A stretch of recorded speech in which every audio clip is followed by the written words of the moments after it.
নমস্কার, মিঠাই magics of কিচেনে আরও একটা নতুন রেসিপির সাথে আপনাদের সবাইকে জানাই অনেক অনেক স্বাগত। এইগুলো গঙ্গার টাটকা চুনো মাছ। এগুলোকে আমরা কাচকি মাছের চুনো মাছ বলি। এই মাছটারই ঝাল রান্না করে দেখাবো। চুনো মাছ খাওয়া কিন্তু আমাদের সকলেরই খুব ভালো, প্রয়োজন। চুনো মাছে যেমন চোখের জ্যোতি বাড়ায়, তেমন হাড় মজবুত করে। তো চুনো মাছ হাতের কাছে পেলে অবশ্যই এইভাবে আপনারা রান্না করতে পারেন। চুনো মাছটা ভালোভাবে ধুয়ে লবণ আর হলুদ মাখিয়ে রেখে দিয়েছি। এরপর কড়াইটা গ্যাসে চাপিয়ে কড়াইটা খুব ভালোভাবে প্রথমে গরম করে নেব। তারপর কড়াইতে সর্ষের তেল দিয়ে মাছগুলো ভেজে নেব।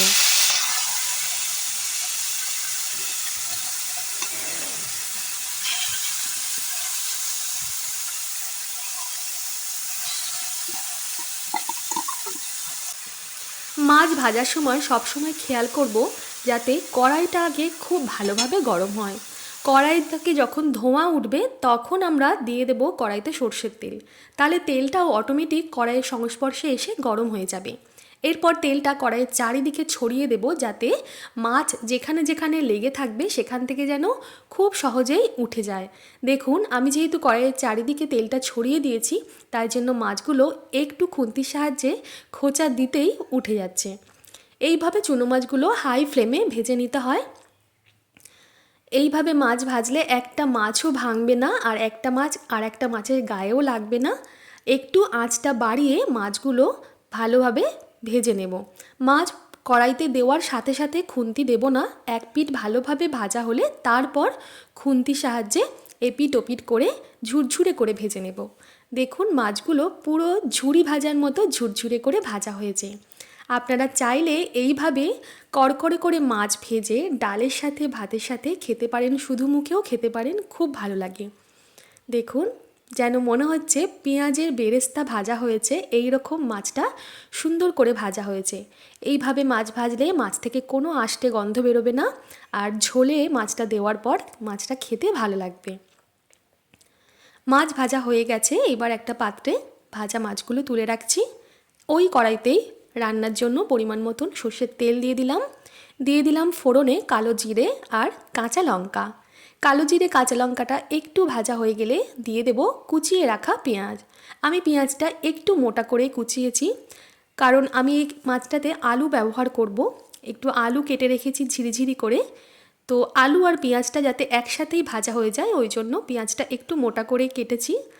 দেখুন, আলুটা একদম সরু সরু করে পাতলা পাতলা করে কেটে নিয়েছি। আলু পেঁয়াজের সাথে সামান্য লবণ আর হলুদ দিয়ে পুরো আলু আর পেঁয়াজটা ভালোভাবে ভেজে নেব।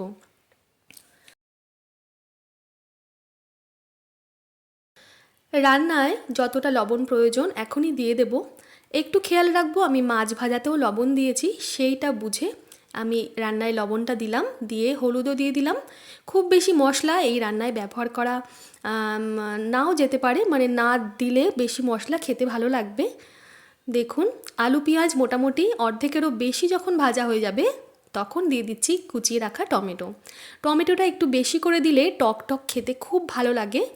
দেখুন, আমি ওই জন্য দুটো বেশ বড় বড় মাপের টমেটো দিয়ে দিয়েছি। ভালোভাবে টমেটোর সাথে আলু পেঁয়াজটা নাড়াচাড়া করব যতক্ষণ না টমেটোটা গলে যাচ্ছে। টমেটো বেশ ভালোভাবে গলে গেলে তারপর দিয়ে দেব ভেজে রাখা মাছগুলো। এইবার আলু পেঁয়াজের সাথে মাছগুলো ভালোভাবে মিশিয়ে নেব।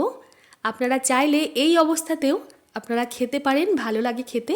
আমি আজকে সামান্য সর্ষে বাটা দিয়ে মাছটা রান্না করছি। তো নামানোর মিনিট খানেক আগে আমি সর্ষে বাটার যে জলটা, সেই জলটা দিয়ে দিলাম। এটা গুঁড়ো সর্ষেটা আমি ভিজিয়ে রেখেছিলাম জলে, একটু ছেঁকে দিলাম যাতে ওপর থেকে সর্ষে বাটার জলটাই শুধু যায়। নিচে যে সর্ষের আঁশটা আছে, সেই আঁশটা অনেক সময় পেটে গেলে পেটে ব্যথা করে, তাই একটু ছেঁকে পারলে সর্ষে বাটার জলটা দিতে হবে। সর্ষে দেওয়ার পর খুব বেশি সময় ফোটাবো না।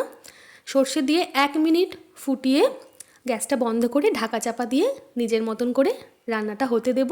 তারপর 5 মিনিট পর একটা বাটিতে নামিয়ে নেব। রান্না কমপ্লিট হয়ে গেছে। এই চুনো মাছের ঝালটা গরম ভাতের সাথে দারুণ লাগে খেতে। আপনারাও হাতের কাছে চুনো মাছ পেলে এইভাবে একবার রান্না করে দেখবেন। আর আমার রান্না কেমন লাগলো একটা কমেন্ট করে অবশ্যই জানাবেন। রান্নাটা ভালো লাগলে শেয়ার করুন নিজের প্রিয়জনদের সাথে। আর চ্যানেলে নতুন বন্ধু হয়ে থাকলে চ্যানেলটা সাবস্ক্রাইব করতে ভুলবেন না। সবাই ভালো থাকবেন, ফিরে আসবো খুব তাড়াতাড়ি নতুন কোনো রেসিপির সাথে। ধন্যবাদ।